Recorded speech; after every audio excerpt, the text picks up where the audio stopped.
이 사람은 1970년생이에요. 나이가 젊어요. 젊어. 네, 젊네. 우리랑 별 차이 안 나요. 예. 그리고 유대인이고요. 스탠포드에서 학사인데 뭐 경제학 이런 걸 전공한 사람이 아니고 공공정치학이에요. 우리 지금 행정학과 나온 사람이에요. 예. 그리고 행정학과 그러니까 저희 말하면 경제학이 아니라 정통 문과죠.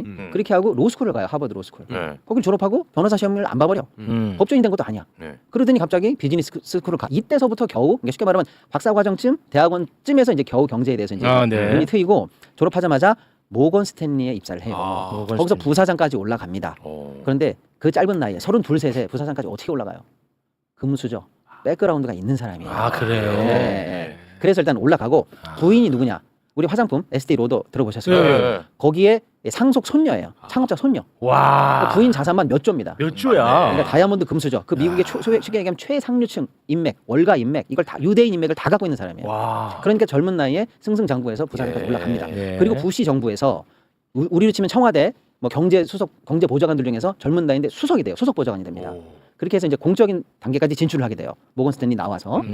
그리고 부시 대통령 때 안 되겠다. 너는 연준 이사가 되라라고 해서 지명을 받아요. 우리 지금 한국은행 금통위원 중에 한 명으로 발탁이 돼요. 그때 나이가 35이에요. 와. 나랑 동갑이네. 대단하네. 지금 35이에요. 곽선 씨. 예. 지금 저 나이에 갑자기 금리 결정한다고 와. 한국은행 금통위원으로 들어가는 거예요. 와. 얘는 은행 계좌도 관심 있는데. 예, 물론 뭐 나름 천재적이다, 머리는 좋다 이런 예. 얘기가 있습니다. 그걸로 설명되지 않는 백그라운드 백그라운드가 있는 좋아. 사람. 그렇죠. 자, 그런데 부시 정부에서 쉽게 말하면 백악관을 거쳐서 연준에 들어가요. 어떤 느낌인지 아시겠죠? 공화당 라인, 부시 라인 이쪽 라인에 어떤 식으로든 포지션이 엮여 있다는 뜻이에요. 기득권이야. 예. 그래서 딱 들어갔는데 그때 연준 의장이 버냉키예요. 이 얘기가 기재면 꼭 알아야 됩니다. 이 버냉키가 사실은 중간에 오바마 라인으로 갈아타요. 그래서 미국 그 당시 정권과 뭐랄까 호흡을 잘 맞추는 정책을 합니다. 특히 그때 했던 게 뭐냐면 돈 푸는 정책이에요. 그때 금융 위기가 있었거든요. 2008년 이후에. 그러니까 세상이 위기였어요. 그러니까 돈을 풀어서라도 이걸 제압해야 된다. 네네. 그래서 양적 완화 첫 번째 그래서 QE1이라고 하는데 양적 완화 정책을 막 하는 거예요. 얘는 공화당 라인이잖아요. 아, 그 반대해야 되는구나. 그러니까 나는 너 싫어 이렇게 말을 못하니까 명분을 삼은 게 그 정책은 틀렸어. 아, 그랬던 거구나. 그러니까 QE는 잘못됐어. 나중에 물가 오르면 어떡할 거야? 인플레 책임질 거야? 위기 끝나고 났을 때 지금 뿌려진 그때 헬리콥터로 돈을 뿌렸다는 얘기 그렇게 나오는 거거든요. 이 뿌려진 돈 나중에 인플레가 되면 어떡하려고 그래? 어마어마하게 반대 발언을 쏟아냈던 거예요. 그러니까 이렇게 보면 되겠네. 오세훈이가 태능 개발 발언만 딱 떼고 보면은 친환경자야. 문화재주의자야. 문화재면 이 사람은 이 개발주의자를 다 때려잡는 사람이야. 그렇지. 라고 안 거지. 맞지? 요거 비유 좋았지? 이 비유는 생각 못했어. 생각 못했어. 네. 그렇게 하면 되네. 남들이 볼 때는 양적 완화 반대론자야. 아. 매파야. 너무나 세게 반대했어. 그러네. 그리고 됐다. 심지어는 그때 반대를 하도 하다가 연준 이사 임기는 14년이거든요. 중간에 때려치고 나가버려. 아, 나 나갔어. 여기서 더 이상 못해. 여기서 예, 예. 나가버리기까지. 원행키 때문에 나갔네. 그 정도로 매파라는 타이틀을 그때 얻어버려요.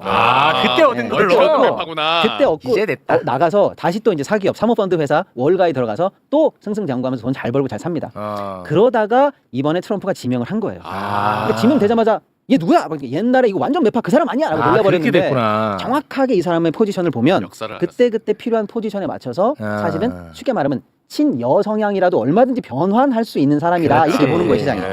그러니까 트럼프가 내 입에 맞는 사람을 그랬나 넣었지. 보네. 그러니까 이 사람으로 임명되고 그렇지. 나니까 금리 인하할 거라는 그 경로에 여전히 이상이 없을 거야라고 하루 만에 바뀐 거예요. 그렇지.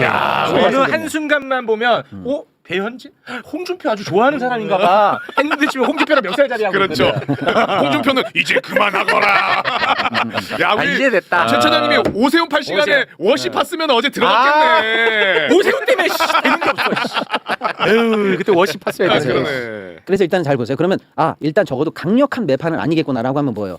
유동성을 건드렸던 그 큰 공격은 우리가 너무 기우였던 거야. 너무 의심이 셌던 거야라고 하니까 유동성 관련해서 아직은 판단을 바꿀 때가 아니라고 하니까 여전히 떨어졌던 부분에 대해서 회복할 동인이 생긴 거죠. 근데 여기서 이제 우리가 예리하게 봐야 되는데 예리하게. 이런 식으로 폭락이 나오면 방향이 세 개로 갈립니다.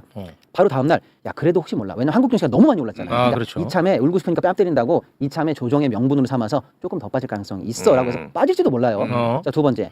반등은 해. 반등은 하는데 떨어진 진폭에 반 정도를 못 미치는 반등을 하는 경우도 있어요. 그다음에 떨어진 진폭을 완전 회복하는 반등이 있습니다.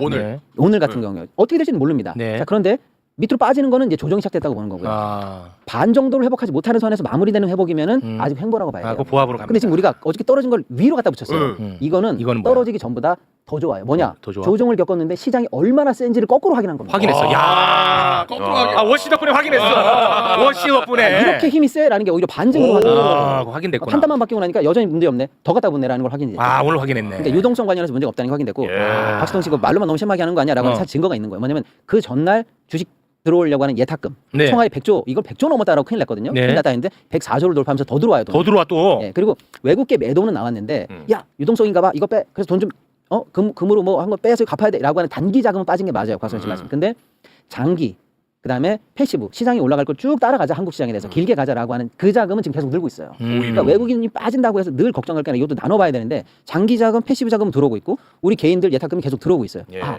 유동성 관련해서 여전히 문제 없다. 이게 다시 확인이 됐어요. 아. 그러니까 지금 일단 큰 걱정 안 하셔도 되는 상황이다 이렇게 네. 보는데 한 말씀만 더 드리면 그럼 이제 워시 문제도 끝났네. 요거는 워시. 조금 아니에요. 아 워신 또 아니야. 근데 워시가 금리를 인하할 것 안 인하할 것처럼 생각했다는 건 조금 오해라고 불식이 됐는데 아까 뭐라고 그랬냐면 나 양적 하나 반대야 이건 그때 상황이 다르다고 치고 연준이 역할이 너무 커. 그 얘기는 옛날에 많이 했고 최근에도 했어요. 네. 경제가 민간으로 성장하고 정부가 정책을 하는데 연준이 금리를 올리냐 내리냐 온 세상이 연준 입만 보고 있어요. 이건 잘못됐다라는 얘기를 늘 해왔거든요. 네. 그런 측면에서 시중에 돈이 풀리는 메커니즘이 두 개인데 하나는 금리 인하에서 풀리는 거예요. 그렇죠. 하나는 아까 말씀드린 양적 완화냐 긴축이냐라는 수단이 또 하나가 있거든요. 요거는 뭐냐면 쉽게 말씀드릴게요. 연준이 시장에다가 가가지고 곽수산은행 최은행한테 너 국채 갖고 있지? 나한테 팔어. 팔어라고 내가 사는 거예요. 그럼 네 국채를 나한테 이렇게 받는 거예요. 그럼 나는 뭘 줘야 돼? 돈을 줘야 돼. 돈을 주는 거예요. 나는 국채를 사고 너는 돈을 받고 돈을 돈이 뿌리는 거야. 거죠. 요 방식으로 연준이 유동성이나 통화량을 관리합니다. 돈을 풀리게 하는 거예요. 근데 그렇게 하면 할수록 결국 연준이 역할이 세지는 거죠. 세지는 거죠. 그래서 지금 이 워시에 대해서 금리는 트럼프 말을 들을 것 같은데 네. QE 이 풀리는 거는 안 할 것 같다는 게 시장의 일단 예상이에요. 아 이게 시장 우매. 내가 어제 확인했잖아. 왜 이렇게 똑똑해? 우매. 시장 우매한 거 내가 어제 확인했잖아. 시장은 우매해. 그래서 아직은 더 지켜봐야 됩니다만 두 가지입니다. 연준 역할 축소로는 그대로 할 것 같아요. 왜냐? 이 사람의 이력을 제가 계속 잠깐 말씀드린 이유가 뭐냐면 아까 연준 이사 때려치고 또 다른 사모펀드 회사로 들어갔다고 그랬잖아요. 그 회사에 먼저 들어가 있던 선배가 베세트 재무장관이에요. 걔네들 라인이 사실은 거기서부터 이미 침묵이 돼 있어요. 그러니까 트럼프의 신복은 베세트 재무장관, 재무장관의 쫄자는 너. 네가 연준의장 뭔지 아시겠죠? 알겠어. 트럼프 정부 입장에서 연준의 기능이 축소되고 통할되는 것으로 합의가 됐을 가능성이 있어요. 그러니까 여전히 연준 역할론 축소론자라는 거는 맞는 것 같아요. 근데 그렇다고 하더라도 QE를 안 해서 유동성을 푸는 것까지도 멈출까? 시장은 그렇게까지 할 것처럼 약간 그래도 아직은 워시 문제가 끝난 건 아니다라고 좀 남겨놔요. 근데 저는 그것도 쉽지 않을 거다라고 봐요. 결국 트럼프 입장에서는 금리도 내리고 그렇지. 돈도 뿌리고 싶지. 돈도 뿌려야 장기치가 내려가는 그렇겠죠. 여기가 들어가면 좀 어렵거든요. 아무튼 그런 흐름으로 가지 않을까라고 해서 워시가 일으키는 연준 역할론이나 앞으로 QE를 어떻게 할 건지 금리 어떻게 할 건지는 조금은 더 이제 우리가 1년 내내 좀 지켜는 봐야 되는데 어제 오늘 일은 그렇게 해석하면 깔끔하게 정리될 것 같아요. 내가 볼 때는 뭐 내가 솔직히 뭐 잘은 모르겠지만 케빈 워시는 그냥 트럼프가 시키는 대로 할 것 같아. 그럼요. 그렇게 그럼요. 살아온 것 같아. 그러니까 쉽게 그냥 뭐 제 생각입니다. 갑자기 떠오르는 사람이 나는 이해훈이야. 이해훈이 이재명 경제에 대해서 맨날 일생을 걸고 비판했거든. 이번에 후보자 되고 이재명의 경제가 내 생각하고 똑같다고 그랬어. 맞아요. 네. 그러니까 그런 정도로 자기 포지션에 맞게 변화할 수 있는 사람이다라는 게 이제 이 새롭게 시장이 보고 있는 그러니까 1견이 아니라 2견, 3견으로 이제 이 사람을 다시 보기 시작했어요. 알겠습니다. 깔끔하게 정리했다. 오늘 아주 잘 모셨습니다.